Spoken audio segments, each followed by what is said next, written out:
Welcome to the Daily Horror Habit Podcast. I'm your host, Jay Krieger, bringing you daily reviews of currently streaming horror movies for your twisted pleasure. Be aware that these reviews may include mild spoilers.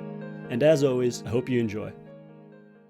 Listen, I think for the most part we can all agree that exorcism horror has hit a bit of a lull in terms of original takes on this established subgenre. I mean, we can only watch so many movies where a possessed victim writhes in agony whilst tied to a bed for 90 minutes, shouting and spitting in tongues. A new creative spin that abides by the stables of the subgenre, but is cognizant of the fact that the framework of possession films hasn't been updated much since the original Exorcist.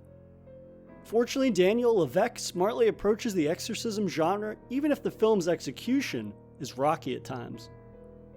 His film The Cleansing Hour asks the question, how far are you willing to go for fame? Few landscapes within the 21st century are as ripe to tell innovative horror tales as social media is. And while the advancements made by technology are vast, it also fuels those consumed by narcissism who are willing to exploit it. Enter Levesque's The Cleansing Hour, an exorcism film with the social media spin. The Cleansing Hour is a live stream show in need of a big break. Run by Max, a fake priest, and producer Drew, these entrepreneurs orchestrate fake exorcisms that are broadcasted across the globe.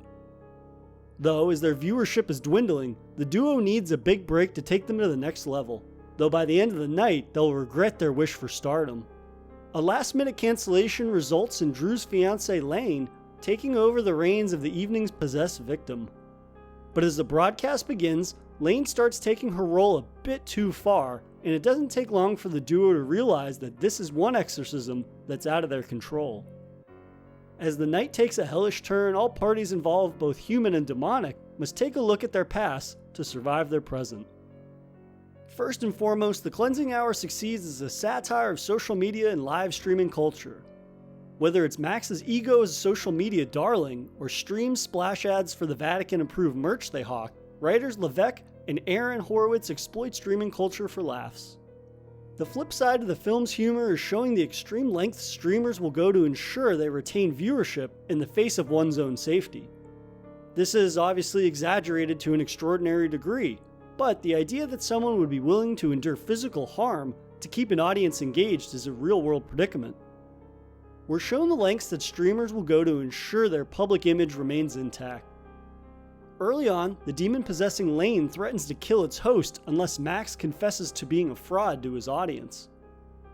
Max struggles with maintaining his persona over that of saving another's life, and while it's an exaggerated perception of streamers' self-centeredness, there's certainly some truth in there. While Levesque capitalizes on the Cleansing Hour social media spin and commentary that goes along with that, the film's exorcism scares fall a bit flat. The beginning indicators that a demonic presence is present overly rely on genre-standard scares, both jump and hallucinatory. One character sees a sink full of blood, another sees demons crawling around an alley, and one character's fire flames tattoos literally erupt into a scolding fireball burning him alive. These more supernatural moments unfortunately rely on underwhelming CGI, which struggles to hide its limitations in bringing demonic entities to life. Fortunately, the film balances these underwhelming instances with solid practical gory moments that succeed in their gruesomeness. Whether it's Max forced to dance on shards of glass or a production assistant slicing his own skin as hallucinated monsters crawl on him, the film does occasionally deliver bloody satisfying moments. The Cleansing Hour's somewhat mundane scares are held together and given life by Jean-Philippe Bernier's strong cinematography. Bernier's traversing of the singular setting gives it a sense of claustrophobia and constant unease. He ensures that even scares that are straight out of the exorcism playbook at least have an added layer of tension. Overall, The Cleansing Hour owes a lot to Bernier, who avoids ever allowing the film to look or feel cheap, even if the events themselves don't always feel the most inspired. As for our core trio cast of sinners and saints, Alex Angelis gives the standout performance as Lane, the possessed innocent bystander whose body is taken from her. Disturbing and gruesome makeup aside, her performance is equal parts menacing and heartbreaking. She embodies the turmoiled essence of every possessed victim, interchanging demonic taunts and human pleas for help. The remainder of the cast serve their purpose well enough, but the later half of the film feels more reliant on melodrama between themselves to ever be truly compelling. The Cleansing Hour's unique spin does enough to allow this somewhat boilerplate exorcism film to be more memorable than it should be.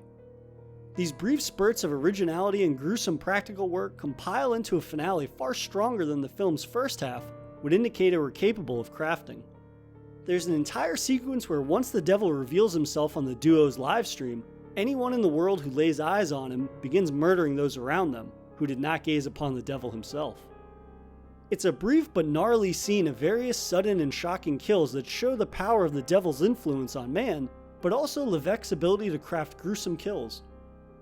It's just a shame we didn't receive more moments like this throughout the film. The Cleansing Hour is by far the most original take on the exorcism franchise in quite some time, as the film's modern spark of creativity gives exorcism fans what they're looking for. And while the rest of us would happily pray for more scares, its quality production value and unique concept makes for a fun and frantic horror film. And be sure to check it out while it's streaming on Shudder. And that'll do it for another episode of Daily Horror Habit. I'll see you guys tomorrow for another Daily Horror movie review. If you enjoyed this episode, please subscribe to Daily Horror Habit on your preferred streaming service and follow @Daily Horror Habit on Instagram and @Daily Horror Pod on Twitter.